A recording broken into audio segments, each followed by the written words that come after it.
Ya para los 50, el CENTE se había consolidado como un poder pequeño dentro del poder del Estado, y el gobierno que practicaba el corporativismo, el gobierno del Partido de la Revolución Mexicana, después PRI, otorgó, así como a los otros sindicatos, posiciones dentro de la estructura política del país.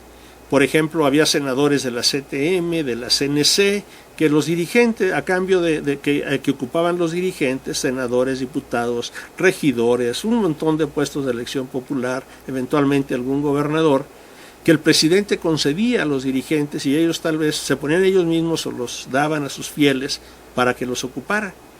Y así fueron, y eran posiciones. Esta senaduría es de tal grupo, que eran grupos de poder, camarillas muy fuertes, muy sólidas, sobre todo la CTM, que después fue relegada, al igual que los campesinos, por la CNOP dentro del Partido Revolucionario Institucional.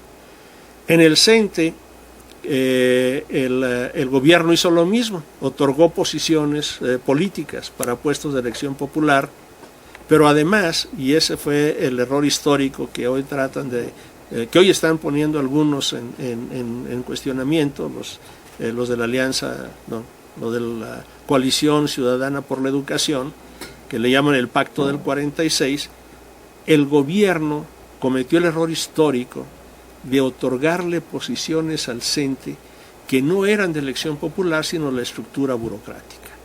En el reglamento de las condiciones generales de trabajo de 1946, lo primero que le otorga el gobierno, y es por omisión, al CENTE son las direcciones de las escuelas.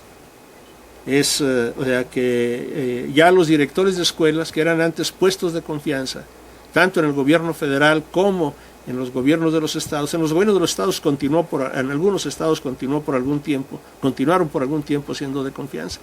Pero en el gobierno, todo el sistema federal de educación, los puestos de director fueron de escalafón, porque de ser de confianza, nomás ya no se menciona en el reglamento, pero luego, ya para los 50, cuando se consolida el grupo, los inspectores, ya no solamente los directores de escuelas, sino también los inspectores.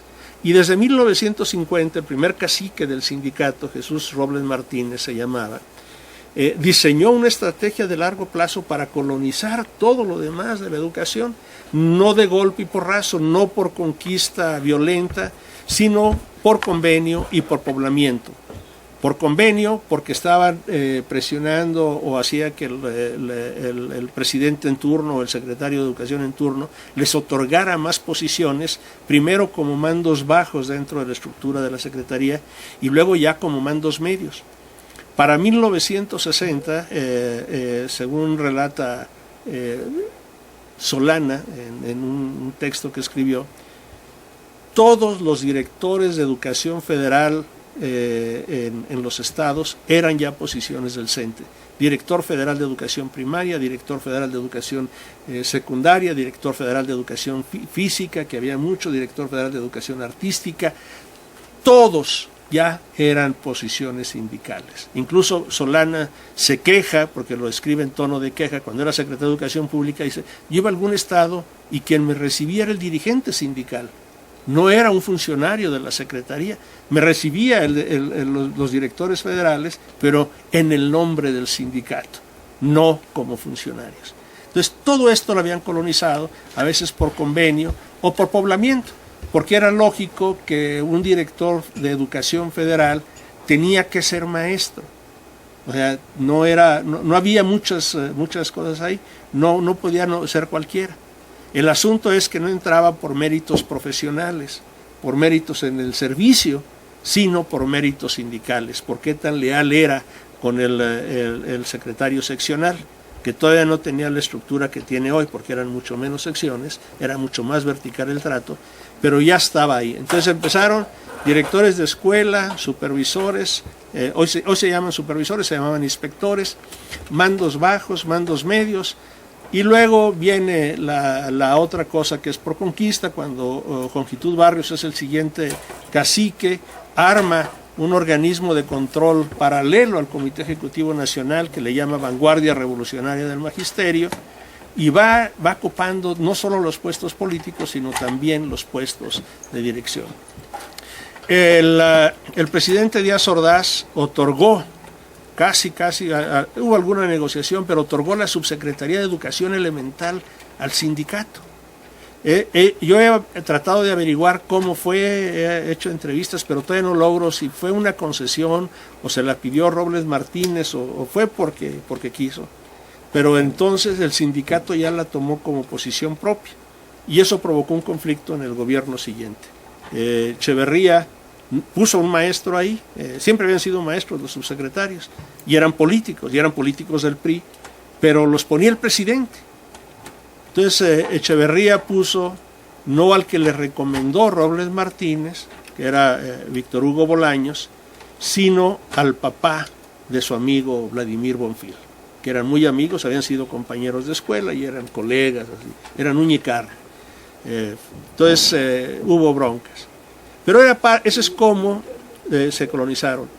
Hoy todo el gobierno de la educación básica está colonizado por fieles de la señora Gordillo.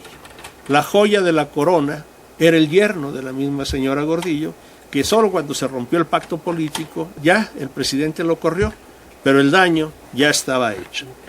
Y de todas maneras, 18 secretarios y 2 secretarios de educación en los estados son por recomendación, entre comillas, del Sindicato Nacional. Y cuando no son los secretarios, los subsecretarios o directores generales de educación básica o de desarrollo educativo, todos son del CENTE.